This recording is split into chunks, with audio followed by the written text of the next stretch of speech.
चलते हैं। श्रीमद् भागवत महापुराण प्रसंग चल रहा है। महाराज परीक्षित परमहंस श्री सुखदेव जी से पूछते हैं कि जब महाभागवत उद्धव जी बद्री वन को चले गए तब भूत भावन भगवान श्री कृष्ण ने द्वारिका में क्या लीला की। प्रभो, यदुवंश शिरोमणि भगवान श्री कृष्ण ने अपने कुल के ब्रह्म शापग्रस्त होने पर सबके नेत्रादि इंद्रियों की परम प्रिय अपने दिव्य श्री विग्रह लीला का संवरण कैसे किया। श्री सुखदेव जी कहते, परीक्षित, जब भगवान श्री कृष्ण ने देखा कि उत्पात शुरू हो गए, आकाश पृथ्वी अंतरिक्ष में बड़े बड़े अपशकुन हो रहे हैं, उन्होंने सुधर्मा सभा में उपस्थित सभी यदुवंशियों से बात कही। श्रेष्ठ यदुवंशियों, ये देखो द्वारिका में बड़े बड़े भयंकर उत्पात होने लगे हैं। ये साक्षात यमराज की ध्वजा के समान हमारे महान अनिष्ट के सूचक है। अब हमें द्वारिकापुरी में नहीं ठहरना चाहिए। स्त्रियां, बच्चे और बूढ़े तुरंत द्वारिका से निकले और शंखोद्धार क्षेत्र में चले जाएं और हम लोग सब प्रभास क्षेत्र में चले। आप सब जानते हैं कि जहां सरस्वती पश्चिम की ओर बहकर समुद्र से जा मिली है वो प्रभास क्षेत्र है। वहां हम स्नान करके पवित्र होंगे, उपवास करेंगे और एकाग्रचित से स्नान एवं चंदन आदि सामग्रियों से देवताओं की पूजा करेंगे।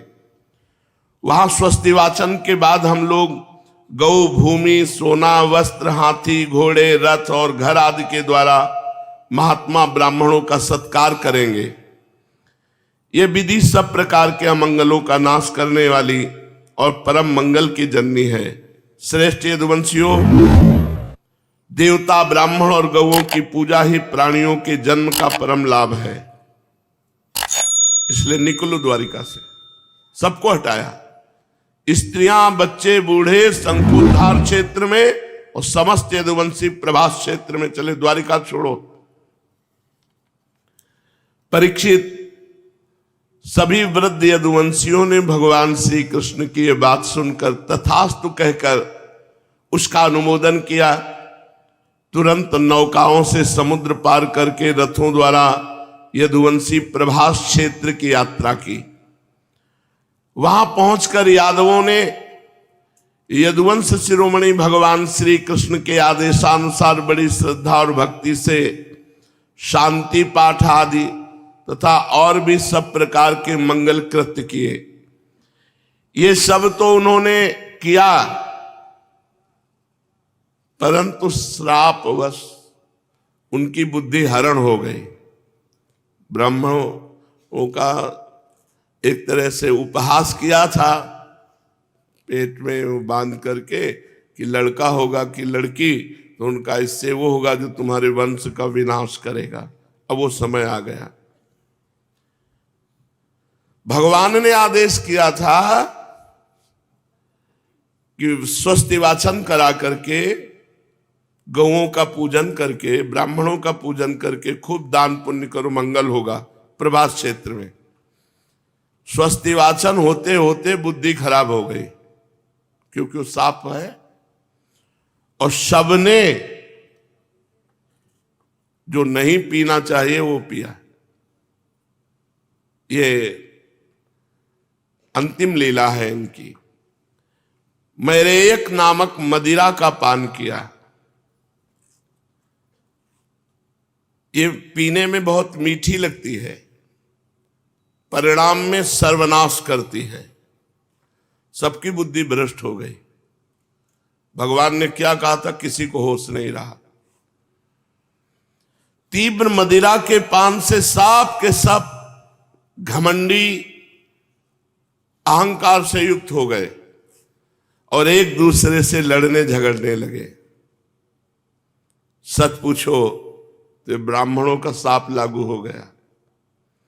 श्री कृष्ण की माया बड़ी गूढ़ है।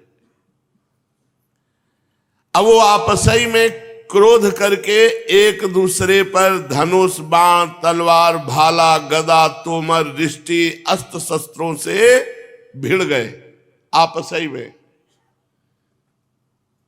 कहते हैं 88 करोड़ यदुवंशी थे, 88 करोड़। वैसे ही महाबलवान थे। अब तो मेरे एक नामक मदिरा का पान किए थे तो बुद्धि भ्रष्ट थी, वो अपने ही पुत्र पौत्रों को काटने लगे।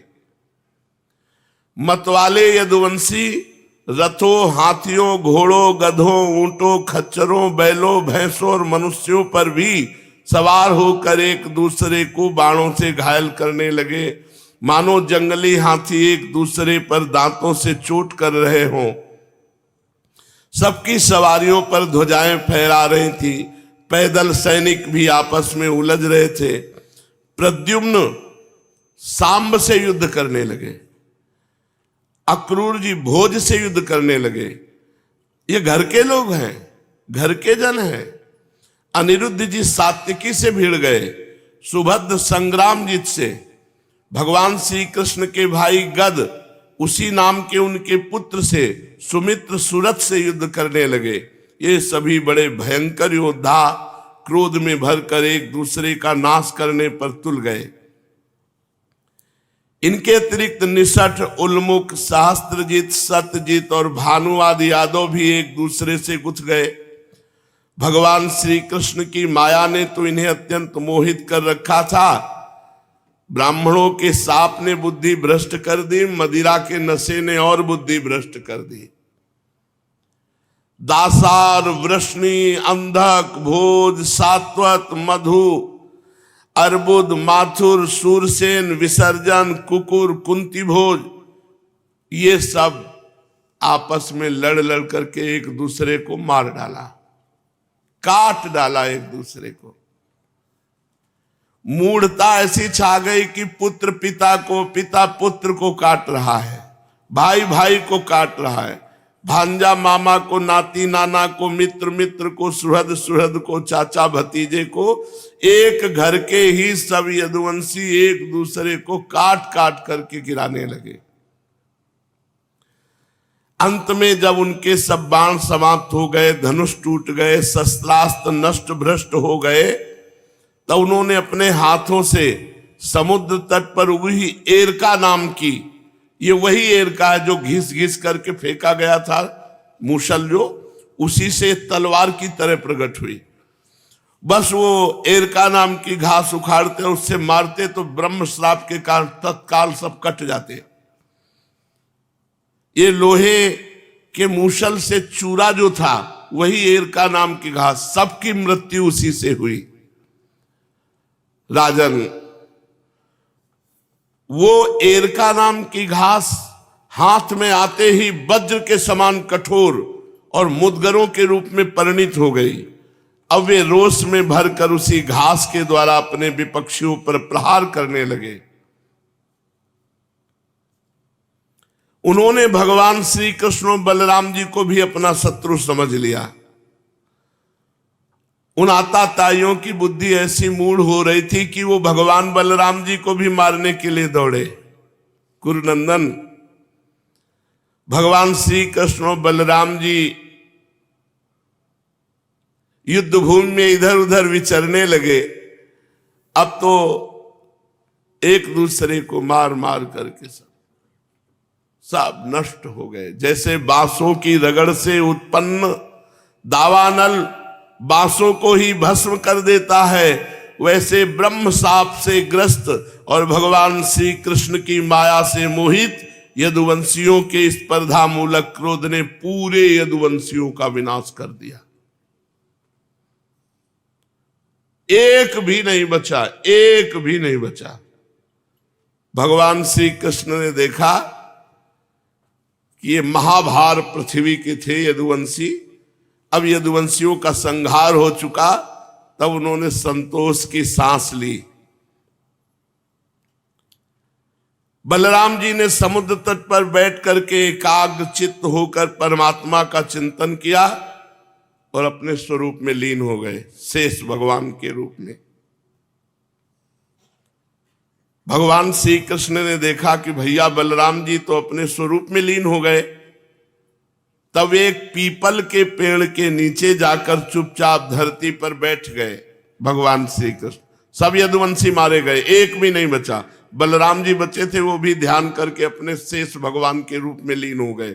अब भगवान एक पीपल के वृक्ष के नीचे बैठे। भगवान श्री कृष्ण उस समय अपनी अंग कांति से देदीप्यमान चतुर्भुज रूप धारण कर रखा था और धूम से रहित अग्नि के समान दिशाओं को अंधकार रहित करके प्रकाशमान बना रहे थे। वर्षाकालीन मेघ के समान सांवले शरीर से तपे हुए सोने के समान ज्योति निकल रही थी। वक्षा स्थल पर श्रीवत्स का चिन्ह शोभायमान था। वे रेशमी पीतांबर की धोती और रेशमी दुपट्टा धारण किए हुए बड़े मंगलमय रूप में थे।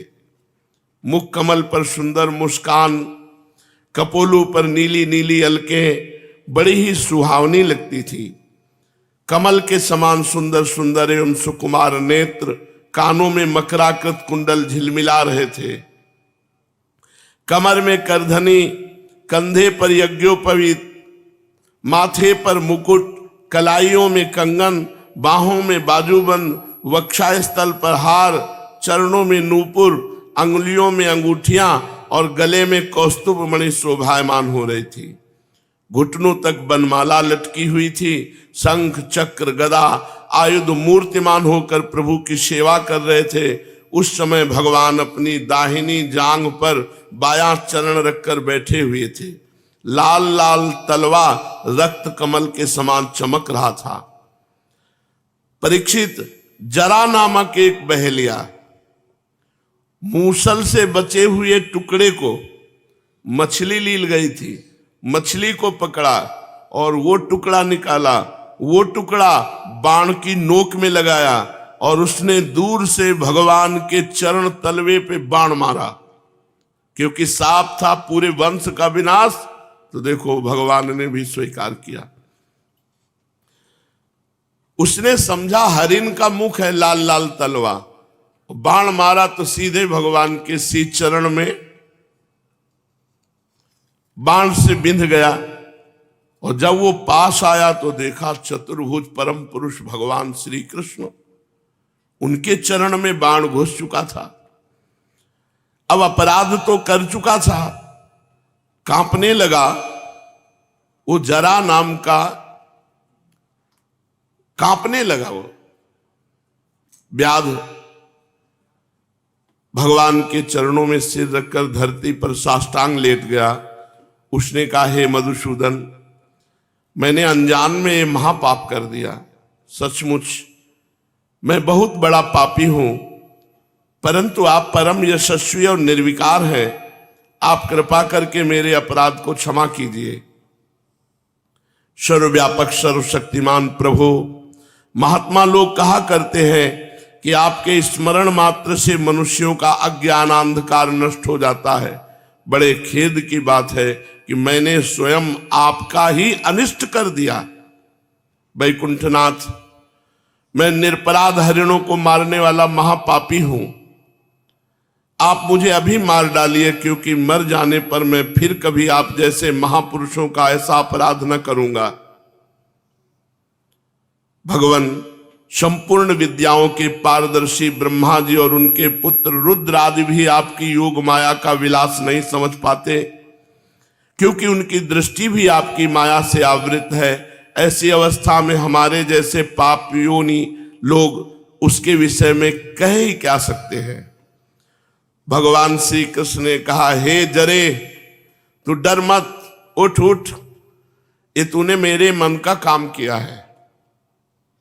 जा, मेरी आज्ञा से ये विमान आया, तू बैठ और स्वर्ग में जा।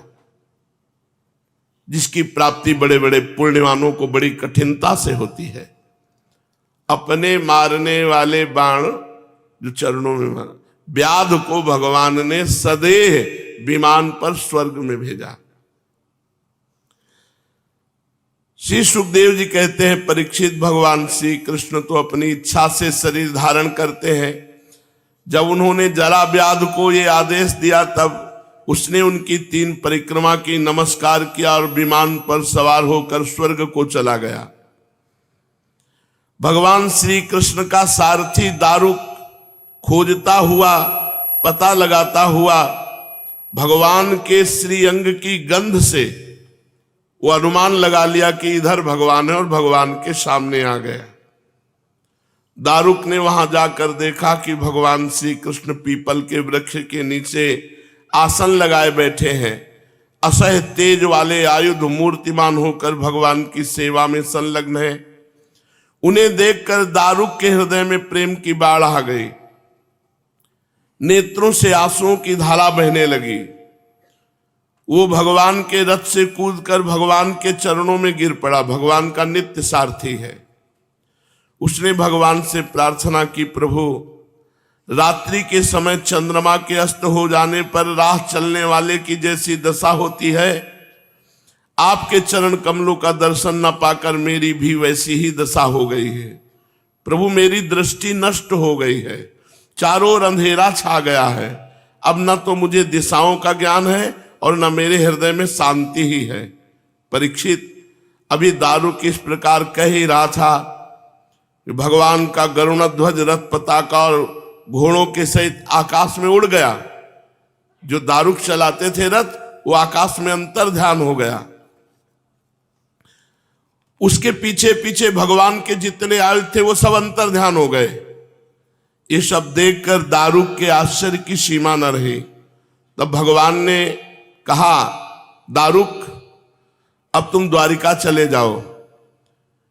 यदुवंशियों का संहार हो गया है, भैया बलराम जी अपने स्वरूप में स्थित हो गए हैं और मैं अपने परम धाम को जा रहा हूं, ये सूचना दे दो।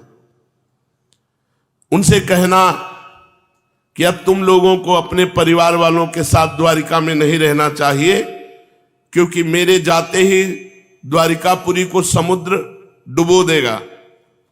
सब लोग अपनी अपनी धन संपत्ति, कुटुंब और मेरे माता पिता को लेकर अर्जुन के संरक्षण में इंद्रप्रस्थ चले जाओ। देखो, जब भगवान की लीला में ये संवरण लीला है, विनाश लीला है, तो हमारे जीवन में क्यों नहीं होगी? तो उस दिन की सोचो जिस दिन ये सब विनाश लीला होगी। इसलिए पहले ही भजन करके भगवान को प्राप्त हो जाओ। दारुक, तुम मेरे द्वारा उपदिष्ट भागवत धर्मों का आश्रय लो और ज्ञान निष्ठ होकर सबकी उपेक्षा कर दो। इस दृश्य को मेरी माया की रचना समझकर शांत हो जाओ। भगवान का यह आदेश पाकर दारुक ने उनकी परिक्रमा की और उनके चरण कमल अपने सिर पर रखकर बारंबार प्रणाम किया। तदनंतर वो उदास मन से द्वारिका के लिए चल पड़ा। श्री सुखदेव जी कहते हैं, परीक्षित, दारुक के चले जाने पर ब्रह्मा जी, शिव, पार्वती, इंद्र आदि लोकपाल, मरीच आदि प्रजापति, बड़े बड़े ऋषि मुनि, पितर, सिद्ध, गंधर्व, विद्याधर, नाग, चारण, यक्ष, राक्षस, किन्नर, अप्सराएं, गरुण लोक के विभिन्न पक्षी, मैत्रेय आदि ब्राह्मण, ये सब श्री कृष्ण के परम धाम प्रस्थान को देखने के लिए बड़ी उत्सुकता से वहां आए, जहां भगवान पीपल के नीचे दाहिनी जांघ पर बायां पैर रखे हुए विराजमान थे। वे सभी भगवान श्री कृष्ण के जन्म और लीलाओं का गान वर्णन कर रहे थे। उनके विमानों से सारा आकाश भर सा गया था। वे बड़ी भक्ति से भगवान पर पुष्पों की वर्षा कर रहे थे। सर्वव्यापक भगवान श्री कृष्ण ने ब्रह्मा जी और अपने विभूति स्वरूप देवताओं को देखकर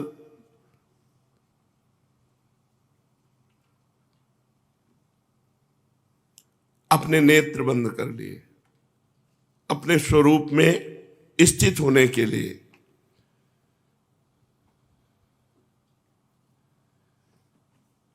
भगवान ने सशरीर, जेहि नेत्र बंद किए सशरीर। नगाड़े बजने लगे, देवताओं के पुष्पों की वर्षा होने लगी और भगवान अंतर्धान हो गए। जैसे बैठे थे वैसे ही अंतर्धान हो गए। भगवान श्री कृष्ण के पीछे पीछे इस पृथ्वी लोक से सत्य, धर्म, धैर्य, कीर्ति और श्री, ये सब चली गई। भगवान श्री कृष्ण की गति मन और वाणी के परे है। तभी तो जब भगवान अपने धाम में प्रवेश करने लगे तो कोई नहीं देख पाया, बस इतना देखा कि पीपल के नीचे बैठे, बस फिर खत्म। भगवान किधर गए, कहां गए, कैसे, कोई नहीं देख पाया। इस घटना से सबको बड़ा विस्मय हुआ। जैसे बिजली मेघमंडल को छोड़कर आकाश में प्रवेश करती है, तब बिजली की चाल को कोई देख नहीं सकता, वैसे ही बड़े बड़े देवता भी खड़े रहे, लेकिन भगवान श्री कृष्ण को परम धाम करते समय कोई देख नहीं सका किधर से गए, कैसे गए। ब्रह्मा जी और भगवान शंकर आदि देवता भगवान की परम योगमयी गति देखकर बड़े विस्मय के साथ भगवान की प्रशंसा करते अपने अपने लोक में चले गए। परीक्षित, जैसे नट अनेकों प्रकार के स्वांग बनाता है,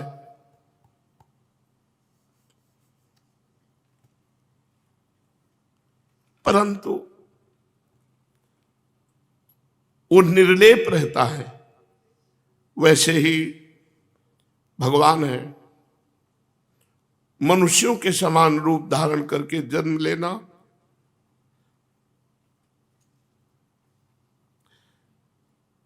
लीला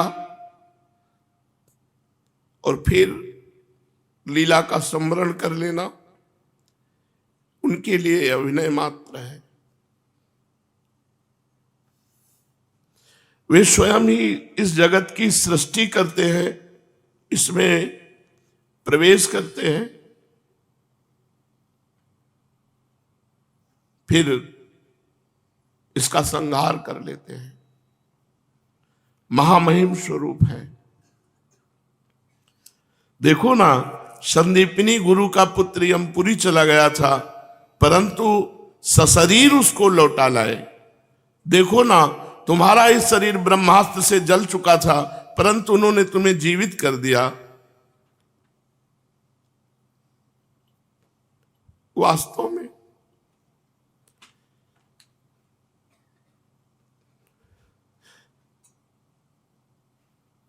उनकी शरणागत वत्सलता ही ऐसी।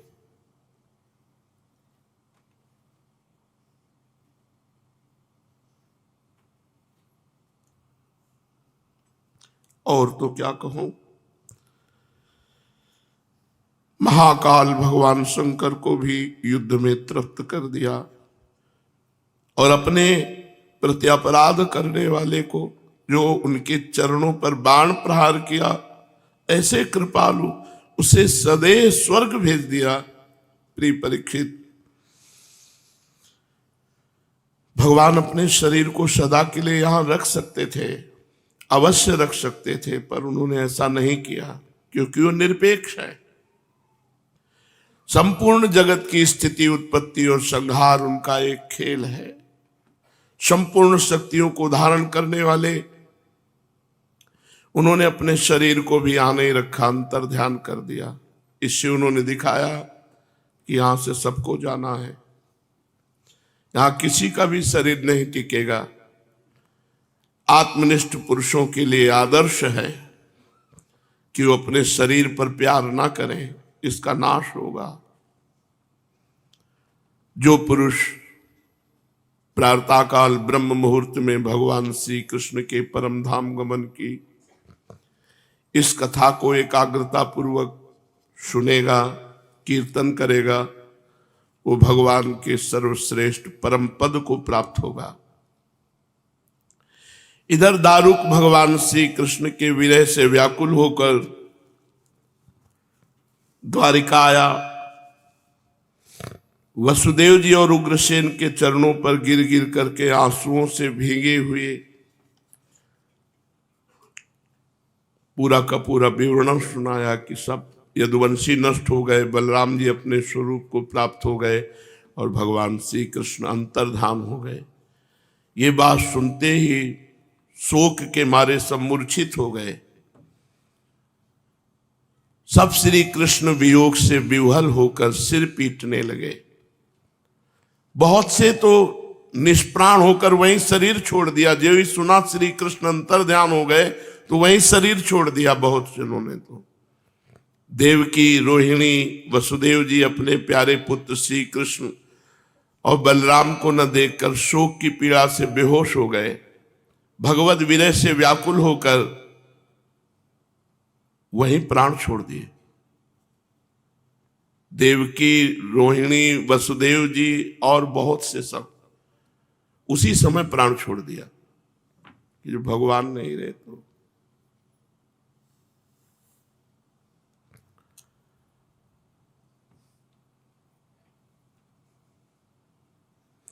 बलराम जी की पत्नियां, वसुदेव जी की और शेष पत्नियां, ये सब अग्नि में प्रवेश कर गई। भगवान श्री कृष्ण की रुक्मिणी आदि पटरानियां, ये सब भगवान का ध्यान करते हुए अग्नि में प्रवेश कर गई। परीक्षित, अर्जुन अपने परम प्रीतम भगवान श्री कृष्ण जो उनके सखा है, बड़े व्याकुल थे। यही थे, द्वारिका में ही थे, पर उन्होंने गीता के सदुपदेश से अपने चित्त को संभाला और भगवान ने जो आज्ञा करी है उसका पालन करना है। यदुवंश के मृत व्यक्तियों में जिनको कोई पिंड दान देने वाला ना था, अर्जुन ने श्राद्ध किया। महाराज, भगवान के अंतर्धान होते ही समुद्र ने ऐसी उत्ताल तरंग मारी कि संपूर्ण द्वारिका को अपने जल में ले लिया। देखो, ये विनाश लीला है, ये सबके जीवन में आएगी। इसलिए भजन कर लो, भगवान को रिझा लो। यहां कुछ नहीं है, कुछ नहीं, एकदम नाटक माया का चल रहा है। भजन कर लो, यही सार्थक है। जहां भगवान निवास करते हैं उस द्वारिका को लील गया, समुद्र अपने में लीन कर लिया, सब नष्ट भ्रष्ट हो गया। देखो, भगवान का सब कोई आग में प्रवेश कर गया कि सुनते ही किसी के प्राण निकल गए। 88 करोड़ तो यदुवंशी लड़कर मर गए, सब विनाश। जो कुछ स्त्रियां बची थी, बच्चे बचे थे, कुछ बूढ़े बचे थे, अर्जुन उनको इंद्रप्रस्थ ले आए। अनिरुद्ध के पुत्र वज्र का राज्याभिषेक कर दिया। तुम्हारे दादा युधिष्ठिर आदि पांडवों को अर्जुन से ही ये बात मालूम हुई कि यदुवंशियों का संहार हो गया। तुरंत उन्होंने राजपद छोड़ा और हिमालय की अंतिम यात्रा की। उन्होंने भी प्राण त्याग दिए। महान भागवत थे, सब क्रमशः गिरते गए हिमालय में, शरीर छूटता गया। मैंने तुम्हें देवताओं के भी आराध्य देव भगवान श्री कृष्ण की जन्म लीला से लेकर कर्म लीला और संवरण लीला सुनाई। जो इसका श्रद्धा के साथ कीर्तन करेंगे, श्रवण करेंगे, वो समस्त पापों से मुक्त हो जाएंगे। परीक्षित, जो मनुष्य भक्त भयहारी निखिल सौंदर्य माधुर्य निधि भगवान श्री कृष्णचंद्र जी के अवतार संबंधी रुचिर पराक्रम और श्रीमद् भागवत महापुराण में तथा दूसरे पुराणों में वर्णित परमानंदमयी बाल लीला, कैशोर लीला आदि का संकीर्तन करता है, वो परमहंस मुनींद्रों के अंतिम प्राप्तव्य श्री कृष्ण के चरणों में पराभक्ति प्राप्त करता है।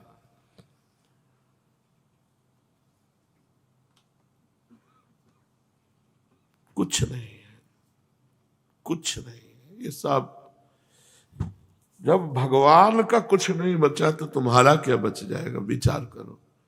इसलिए शांत, चाहे दुखद परिस्थिति हो चाहे सुखद परिस्थिति हो, बस हर समय नाम जप करो, हर समय मंत्र जप करो। यहां से जाना है, कुछ नहीं। जब इनका कुछ नहीं बचा, द्वारिका वासी परिवार कोई नहीं, तो तुम्हारा क्या बच जाएगा? इसका नाम मृत्यु लोक है। इसलिए नाम जप करो, जितना भजन कर लो, यही जीवन की सार्थकता है। ये सब प्रपंच है, सब दिखावा है माया का।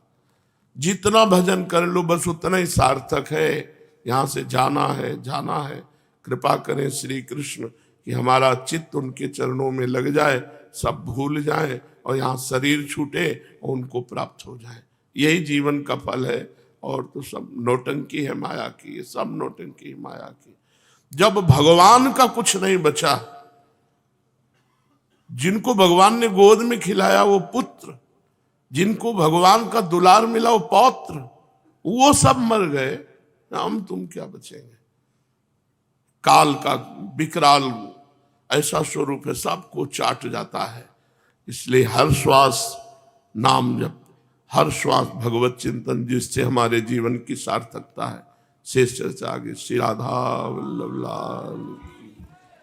चलते हैं श्रीमद् भागवत महापुराण।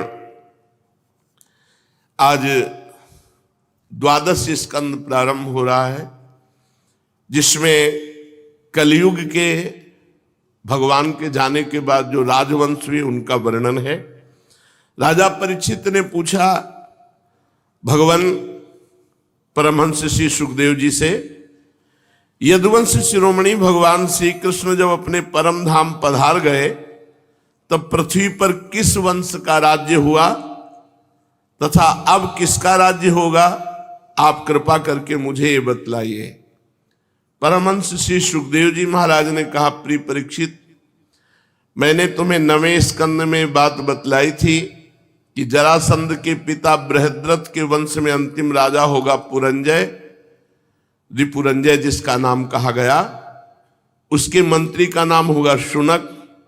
वो अपने स्वामी को मार डालेगा और अपने पुत्र प्रद्योत को राज सिंहासन पर अभिषिक्त करेगा।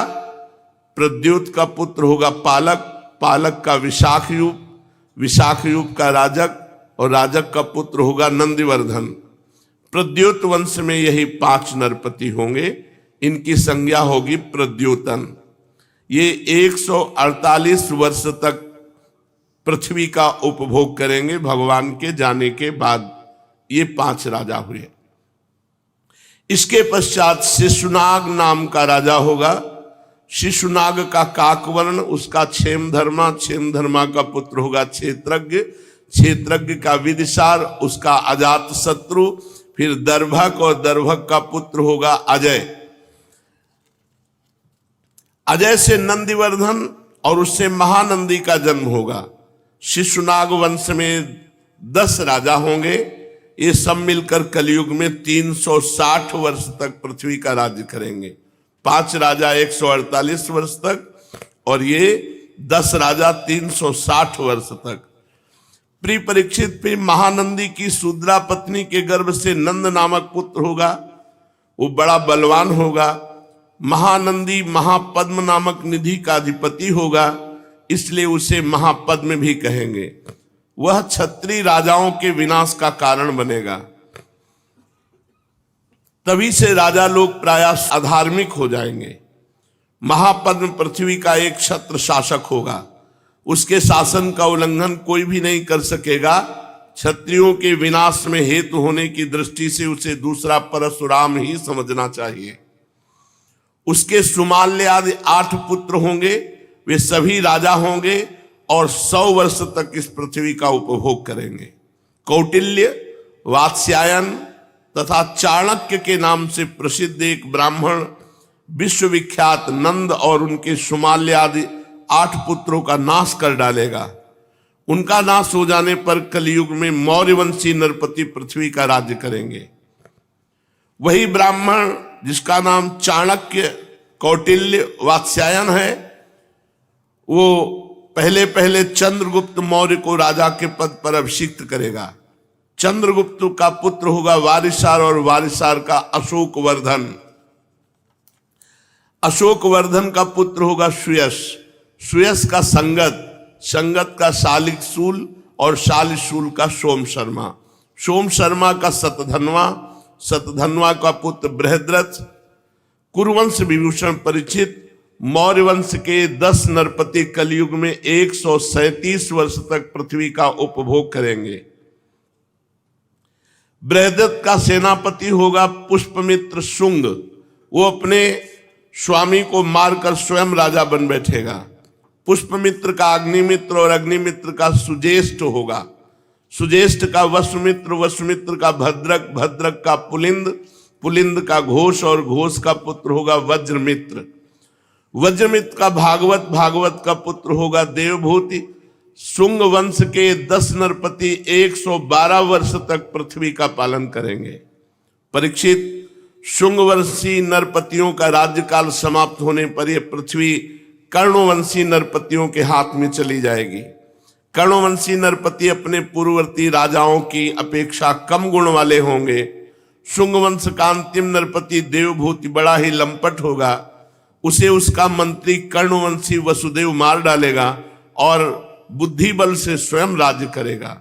वसुदेव का पुत्र होगा भूमित्र, भूमित्र का नारायण, नारायण का सुशर्मा, सुशर्मा बड़ा यशस्वी होगा। कर्णवंश के 4 नरपति कार्णवायन कहलाएंगे और कलयुग में 345 वर्ष तक पृथ्वी का उपभोग करेंगे। प्रिय परीक्षित, कर्णवंशी सुशर्मा का एक शूद्र सेवक होगा बलि, वो आंध्र जाति का एवं बड़ा दुष्ट होगा। वो सुशर्मा को मारकर कुछ समय तक स्वयं पृथ्वी का राज्य करेगा। इसके बाद उसका भाई कृष्ण राजा होगा, कृष्ण का पुत्र श्री शांतकर्ण और उसका पौर्णमास, पौर्णमास का लंबोदर, लंबोदर का पुत्र चिवलिक होगा, चिवलिक का मेघ स्वाति, मेघ स्वाति का अटमान, अटमान का अनिष्टकर्मा, अनिष्टकर्मा का हाले, हाले का तलक, तलक का पुरुषभीर, पुरुषभीर का पुत्र होगा राजा सुनंदन। परीक्षित, सुनंदन का पुत्र होगा चकोर, चकोर के 8 पुत्र होंगे जो सभी बहु कहलाएंगे। इनमें सबसे छोटे का नाम होगा शिव स्वाति, वह बड़ा वीर होगा और शत्रुओं का दमन करेगा। शिव स्वाति का गोमती पुत्र और उसका पुत्र होगा पुरीमान, पुरीमान का मेधाशिरा, मेधाशिरा का शिवस्कंद, शिवस्कंद का यज्ञश्री, यज्ञश्री का विजय, विजय के 2 पुत्र होंगे चंद्रविग और लोमदि। परीक्षित, ये 30 राजा 456 वर्ष तक कलयुग में पृथ्वी का राज्य भोगेंगे। इसके पश्चात अवभृति नगरी के 7 आभीर, 10 गर्दभी, 16 कंक ये पृथ्वी के राज्य करेंगे। ये सब के सब बड़े लोभी होंगे। इसके बाद 8 यवन, 14 तुर्क यहां राज्य करेंगे। 8 यवन, 14 तुर्क राज्य करेंगे। इसके बाद 10 गुरुंड और 11 मौन नरपति होंगे। मौनों के अतिरिक्त ये सब 1099 वर्ष तक पृथ्वी का उपभोग करेंगे। 11 मौन नरपति 300 वर्ष तक पृथ्वी का शासन करेंगे। जब उनका राज्यकाल समाप्त हो जाएगा तब किलकिला नाम की नगरी में भूतनंद नाम का राजा होगा। भूतनंद का वंगिर, वंगिर का भाई शिशुनंदी और यशोदानंदी और प्रवीरक ये 106 वर्ष तक पृथ्वी का राज्य करेंगे। इनके 13 पुत्र होंगे, सब के सब वाल्मीकि कहलाएंगे। उनके पश्चात पुष्पमित्र नामक क्षत्रिय और उसके 10 पुत्र दुर्मित्र का राज्य होगा। परीक्षित, वाल्मीकि वंशी नरपति एक साथ ही विभिन्न प्रदेशों में राज्य करेंगे। उनमें 7 आंध्र देश के, 7 ही कौशल देश के अधिपति होंगे, कुछ विदुर भूमि के शासक और कुछ निषेध देश के स्वामी होंगे। इनके बाद मगध देश का राजा होगा विश्वस्फूर जी। ये पूर्वोक्त पुरंजय के अतिरिक्त द्वितीय पुरंजय कहलाएगा। ये ब्राह्मण आदि उच्च वर्णों को पुलिंद, यदु और मद्र आदि म्लेच्छ प्राय जातियों के रूप में परिणित कर देगा। इसकी बुद्धि इतनी दुष्ट होगी कि ब्राह्मण, क्षत्रियों, वैश्यों का नाश करके शुद्ध प्राय जनता की रक्षा करेगा। ये अपने बलवीर से क्षत्रियों को उजाड़ देगा। पद्मवतीपुरी को राजधानी बनाकर हरिद्वार से लेकर प्रयाग पर्यंत सुरक्षित पृथ्वी का राज्य करेगा। परीक्षित, ज्यों ज्यों घोर कलयुग आता जाएगा त्यों त्यों सौराष्ट्र, अवंती, आभीर, शूर, अर्बुद, मालव देश के ब्राह्मणगण संस्कार शून्य हो जाएंगे। सिंधु तट, चंद्रभागा, तटवर्ती प्रदेश, कौंतीपुर और काश्मीर मंडल प्रायः म्लेच्छ स्वभाव वाले, संस्कार ब्रह्म तेज से हीन, केवल नाम मात्र के द्विज और म्लेच्छों का राज्य होगा। परीक्षित, सब के सब आचार विचार विहीन म्लेच्छ प्राय हो जाएंगे। ये सब एक ही समय भिन्न भिन्न प्रांतों में राज्य करेंगे। सब के सब परले, सिर के झूठे, अधार्मिक, स्वल्प दान करने वाले होंगे। छोटी छोटी बातों को लेकर ये क्रोध के मारे आग बबूला हो जाया करेंगे। ये दुष्ट लोग स्त्री, बच्चों, गौओं और ब्राह्मणों को मारने में नहीं हिचकेंगे। दूसरे की स्त्री को भोगना, दूसरे के धन को हथिया लेना कलयुग में स्वभाव बन जाएगा। सबका स्वभाव, पराई स्त्रियों को भोगना, दूसरे के धन को हड़प लेना। ऐसे लोगों की ना बढ़ती देर लगेगी और ना नष्ट होते देर लगेगी। ये क्षण में रुष्ट और क्षण में तुष्ट। इनकी शक्ति और आयुध होगी बहुत थोड़ी। इनमें परंपरागत कोई संस्कार नहीं रह जाएंगे। ये तो बहुत 2-2,500 वर्ष की बात बता रहे हैं, क्योंकि इतने राजा हो गए तो 2,500 वर्ष हो गए। अब तो 5,000 वर्ष के ऊपर चल रहा है। 4,32,000 वर्ष की आयु कलयुग की है। लोग अपने कर्तव्य कर्म का पालन करना भूल जाएंगे। रजोगुण तमोगुण से अंधे बन जाएंगे।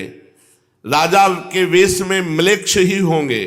लूट घसोट, प्रजा का खून चूसना, ऐसा स्वभाव बन जाएगा। ऐसे लोगों का शासन होगा तो देश की प्रजा भी वैसे ही स्वभाव, आचरण और भाषण वाली हो जाएगी। राजा लोग तो उनका शोषण करेंगे, प्रजा आपस में एक दूसरे को उत्पीड़ित करेंगे और अंततः सब नाशवान, नष्ट। फिर वही आ गया, ये सब लिखा पढ़ी है, सब मर गए, मिटिया मेट हो गए, कहीं कोई नहीं। श्री सुखदेव जी कहते, परीक्षित, समय बड़ा बलवान है। ज्यों ज्यों घोर कलयुग आता जाएगा त्यों त्यों उत्तरोत्तर धर्म, सत्य, पवित्रता, क्षमा, दया, आयु, बल और स्मरण शक्ति का लोप होता जाएगा। कलयुग में जिसके पास धन होगा उसी को महान माना जाएगा।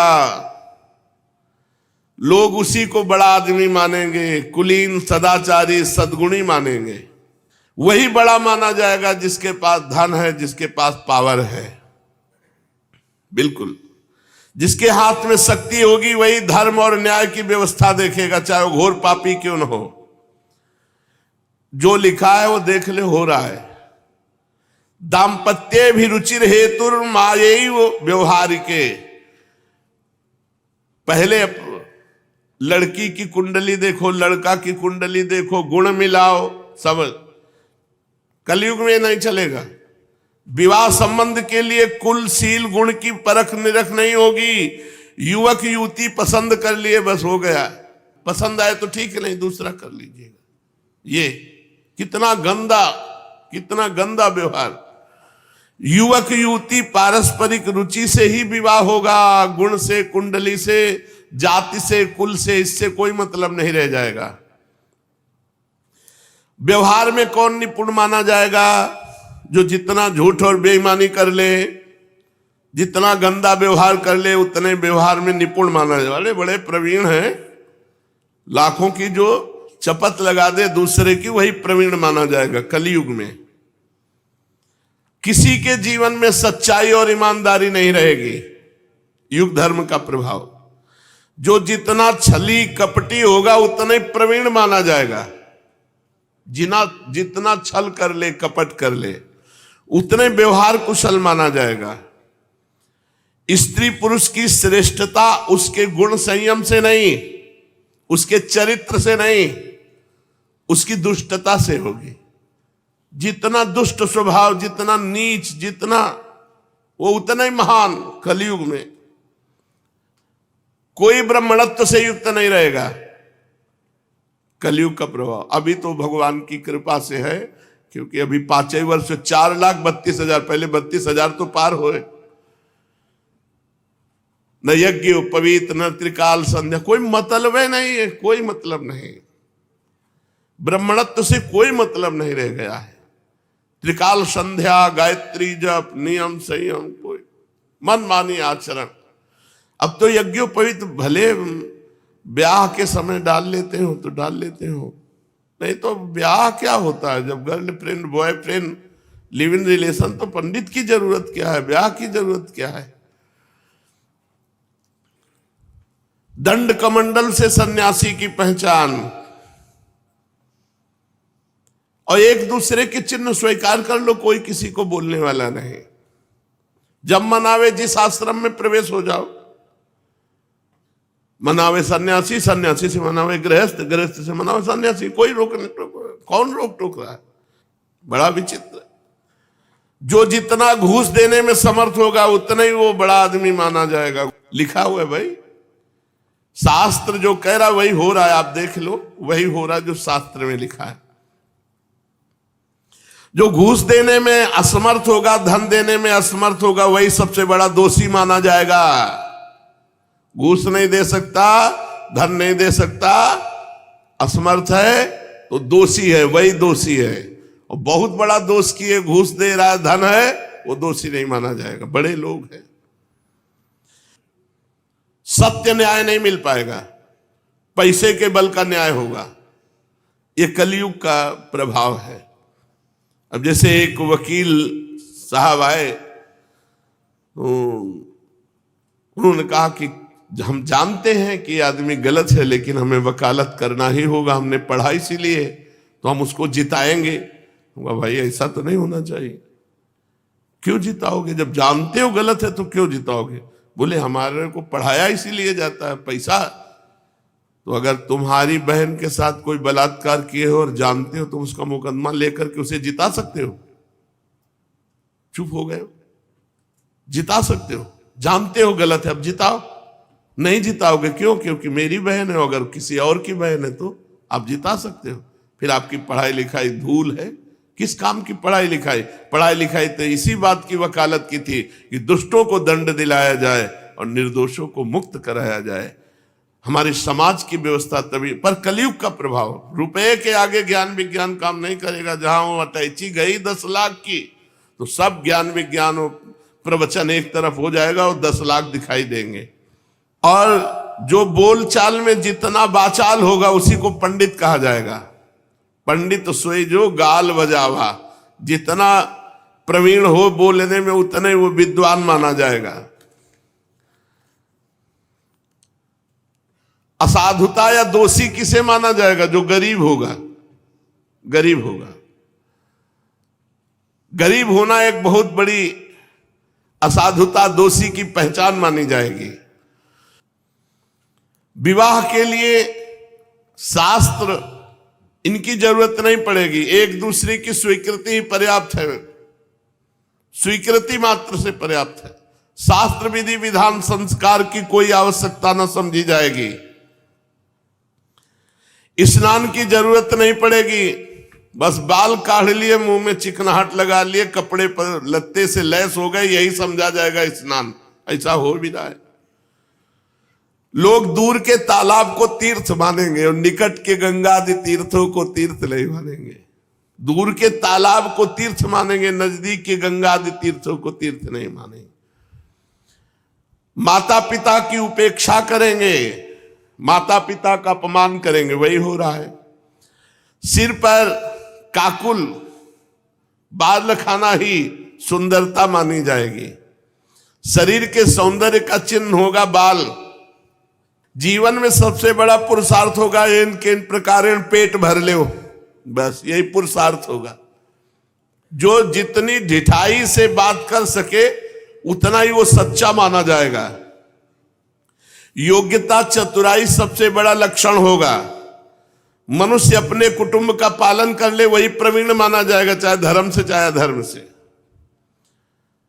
अगर कोई दान पुण्य भी करेगा तो अपने यश के लिए करेगा, खूब नाम हो जाए, इतना दिया, यहां गए, इतना किया, छपाया यूट्यूब में। ऐसे सारी पृथ्वी में दुष्टों का बोलबाला हो जाएगा। राजा का कोई नियम नहीं रहेगा। नीच स्वभाव के अत्यंत निर्दयी क्रूर राजा होंगे। लोभी इतने होंगे कि उनमें और लुटेरों में कोई अंतर नहीं माना जाएगा। प्रजा की पूंजी छीनना, दूसरे की पत्नियों को हड़प लेना, ये सब कलयुग में। प्रजा पहाड़ों और जंगलों में भाग जाएगी, किसी तरह बीज गुठली फल फूल खा करके अपना पोषण करेगी। कलयुग में कभी वर्षा नहीं होगी, सूखा पड़ जाएगा, तो कभी कर पर कर राजा के द्वारा लगाया जाएगा, कभी इतनी वर्षा होगी कि अन्न ही नहीं हो पाएगा, कभी कड़ाके की सर्दी पड़ेगी, पाला पड़ेगा, कभी आंधी चलेगी, कभी गर्मी पड़ेगी, कभी बाढ़ आ जाएगी। कलयुग में प्रायः ऐसे ही से प्रजा पीड़ित रहेगी। लोग आगे चलकर ऐसी परिस्थिति आएगी कि भूख मिटाने के लिए भोजन नहीं मिलेगा, प्यास के लिए पानी नहीं मिलेगा। आज जैसे लिखा है 4 वर्णों की मर्यादा नहीं रह जाएगी, तो नहीं रह गई। जैसे लिखा है ब्याह के लिए पंडित या शास्त्र की आज्ञा की जरूरत नहीं, मनोनीत, मन में हमने चयन कर लिया, वो हो गया। भूख प्यास के लिए लोग तड़पेंगे, मरेंगे आगे जब समय। इसीलिए कर ले अभी भजन कर लो, कलयुग है और आगे आएगा तो देख लेना। ऐसे ऐसे रोग होंगे कि कोई नहीं बचेगा कि जिसके रोग ना हो। देख लो, हमने कैंसर का नाम कभी सुना नहीं था अपने समय में, अब कैंसर ऐसे हो रहा है जैसे जुकाम बुखार, ऐसे कैंसर फैल रहा है। कलयुग में मनुष्यों की परम आयु रह जाएगी 30 वर्ष। 10 वर्ष में जवान और 20 वर्ष में बुढ़ापा, 30 वर्ष में ढनंग गए। 30 वर्ष आगे चल करके आयु आएगी, 30 वर्ष में सब हो जाएगी पूरी जिंदगी का खेल। जितने में अभी जवान होते हैं उतने में सब हो जाएगा। परीक्षित, कलिकाल के प्रभाव से मनुष्यों के शरीर छोटे छोटे होने लगे, साइज कम होता जा रहा है। देखो कहां साइज बढ़ रहा है, अब इतने बड़े बहुत इतने बड़े हो गए। अब ऐसा तो नहीं कि लंबे चौड़े, शरीर छोटे छोटे क्षीण रोगग्रस्त होंगे। कोई वेद की आज्ञा नहीं मानेगा, वर्ण आश्रम सब कोई वेद की आज्ञा नहीं मानेगा। पाखंड बढ़ता जाएगा। राजा लोग होंगे लुटेरों के समान, गौवें बकरियों के समान हो जाएंगी। वो आई थी ना गाय, गोद में लेके आए थे, देख लो जो लिखा है। तो हम कहा बच्चे हैं, बोले नहीं दूध देती हैं, इनके बच्चे हैं। ऐसे गोद में लिए थे, छोटी छोटी गौवें हो जाएंगी बकरियों की तरह और कम दूध देने वाली बन जाएंगी। वानप्रस्थी और सन्यासी ये विरक्त आश्रम वाले घर गृहस्थी की तरह, तपसी धनवंत दरिद्र ग्रही, कलि कौतुक तात न जात कहे। जिनसे वैवाहिक संबंध है उन्हीं को अपना संबंधी माना जाएगा। धान जौ गेहूं ये छोटे छोटे पौधे होंगे और रसहीन होने लगेंगे। जैसे अब खाद पड़ती है, अब कहां पावर रह गया। पहले की रोटी जो खाई है गाय के गोबर में पैदा हुई, वो स्वाद अब इन रोटियों में थोड़ी रह गया। ऐसे ही पाते चले जाओ, ऐसा गेहूं में स्वाद था। वृक्षों में जो रसाल फल देने वाले वृक्ष हैं सब सूख जाएंगे, सूख गए, बगीचे के बगीचे सूख गए। एक एक गाड़ी आम, सुबह जाओ बिछा पड़ा हुआ है आम, अलग अलग स्वाद के आम थे, हिंगुहा ये वो, बड़े बड़े वृक्ष आम होते, बड़े बड़े वृक्षों के, मतलब जितनी बड़ी राधा केली कुंज जितना बड़ा एक वृक्ष होता, ऐसे फैली डाले। और जब सुबह जाओ तो बिछा हुआ आम पड़ा है, बाल्टी में डाल के बैठ जाओ, 2-4 किलो तो ऐसे ही पा जाओ आम फ्री बुला के पवाया जाता था। जिसके बगीचे होते थे खूब, वो सब सूख गए। अब इतने बूदे हैं, इतने बड़े फल हैं, पता नहीं कौन। देखो कलयुग का प्रभाव, इतना बड़ा पेड़ है, वो डाले संभालने लायक है नहीं, इतना बड़ा फल है। कैसा वर्ण संकर पैदा हो रहे, फल फूल मनुष्य। अधिकांश रसाल वृक्ष सूख जाएंगे, छोटे छोटे कटीली झाड़ियां और ऐसे वृक्ष रह जाएंगे। कुछ समय बाद समय आएगा कि आकाश में बादल और बिजली तो दिखाई देगी, बूंद पानी नहीं गिरेगा। कर लियो भजन जल्दी जल्दी, निकुंज चलते हैं। गृहस्थों के घर अतिथि सत्कार नहीं होगा।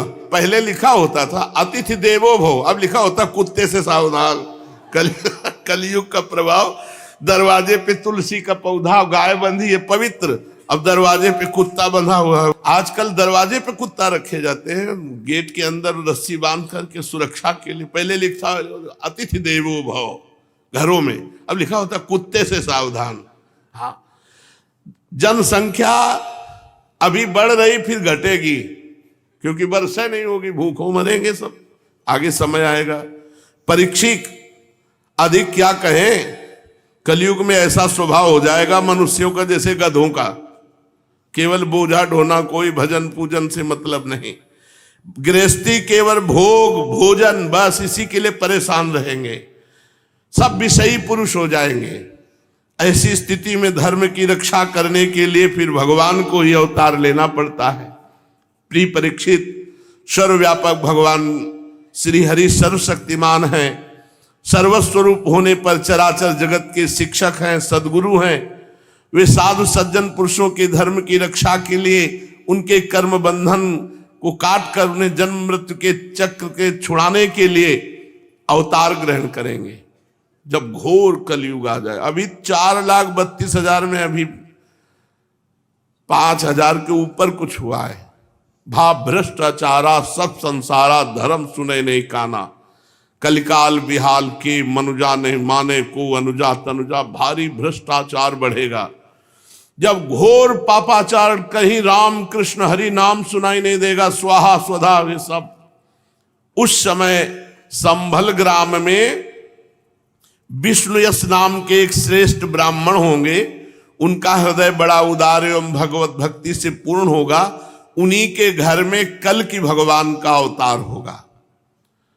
श्री भगवान अष्ट सिद्धियों के और समस्त सद्गुणों के एकमात्र आश्रय हैं, समस्त चराचर जगत के वही रक्षक और स्वामी हैं। उनके घोड़े का नाम होगा देवदत्त। वो देवदत्त नामक शीघ्रगामी घोड़े पर सवार होकर दुष्टों को अपने तलवार के घाट उतारेंगे। काट काट कर जितने दुष्ट कलयुगी हैं सबको मारेंगे भगवान। और उन भगवान के रोम रोम से अतुलनीय तेज की किरणें छिटकती होंगी। वे अपने देवदत्त नामक शीघ्रगामी घोड़े से पूरी पृथ्वी पर विचरण करके जो राजा के वेश में छिप कर रहने वाले कोटि कोटि डाकू हैं उनका संहार करेंगे। फिर जब सब दुष्टों का संहार हो जाएगा तब नगर और देश की सारी प्रजा का हृदय पवित्र हो जाएगा। कल की भगवान के दर्शन से शरीर में लगे हुए अंगराग के स्पर्श से पावन वायु सबकी बुद्धि शुद्ध कर देगी। उनके पवित्र हृदयों में सत्यमूर्ति भगवान वासुदेव विराजमान होंगे और फिर उनकी संतान पहले की भांति हष्ट पुष्ट और बलवान होने लगेगी। प्रजा के नयन मनोहारी हरि के ही अवतार से धर्म की रक्षा होगी, क्योंकि हरि सबके स्वामी हैं। जब भगवान कल की रूप में अवतार ग्रहण करेंगे उसी समय से फिर सतयुग प्रारंभ हो। ये आखिरी बात है। 4,32,000 अभी तो 80 तक लोग जा रहे हैं, 90 तक बताया नहीं, 20-30 में हो जाएगा काम। 4,32,000 भजन कर लो भजन। चलो चलते हैं निकुंज श्री जी के पास, वहीं 56 भोगा रोकेंगे और मजीरा हो जाकर कीर्तन करेंगे, जय जय श्यामा जय जय श्याम जय जय श्री वृंदावन। कहाँ इस प्रपंच में फंसेंगे। खूब भजन कर लो। नहीं आकाश में बिजली दिखाई देगी, बूंद पानी नहीं होगा तो नीचे से पानी कहाँ निकलेगा। पीने के लिए तड़प जाओगे, मर जाओगे। ऐसा समय आएगा, भोजन नहीं मिलेगा, अन्न नहीं मिलेगा, हाहाकार मच जाएगा, इतनी जनता बढ़ जाएगी, फिर सब मरेंगे। इसलिए यही सब दिमाग में आकर भजन कर लो, खूब भजन करो। अभी कलयुग महाराज की बड़ी कृपा है, खूब खाने को मिल रहा है, अभी बढ़िया शांति है। पहले से बहुत अच्छा था। जो प्रारंभ में कलयुग का स्वरूप था उससे अच्छा स्वरूप है इस समय। देखो म्लेच्छों का राज्य रहा, दुष्टों का राज्य रहा। बड़े भाव से भजन कर लो। नहीं कभी ऐसा समय आ गया कि अधार्मिक राजा हुए तो कथा कीर्तन में रोक लगवा दी जाएगी। तो आ जाएगा समय, ये नाम कीर्तन नहीं कर पावे, ये कथा कीर्तन न कर पावे, ऐसा कलयुग में समय आएगा। इसलिए अभी खूब भजन कर लो। अगर अधार्मिक राजा हो जाए तो जो आदेश करेगा उसके फरमान का पालन होगा। तो इसलिए अभी भजन कर लो, बहुत बढ़िया समय है, भगवान की प्राप्ति कर लो। जीवन थोड़ा है, इसी में भगवत प्राप्ति हो जाएगी। हर श्वास राधा राधा जपो, आखिरी श्वास राधा तो राधा की प्राप्ति हो जाएगी। शेष चर्चा आगे। श्री राधा वल्लभ लाल।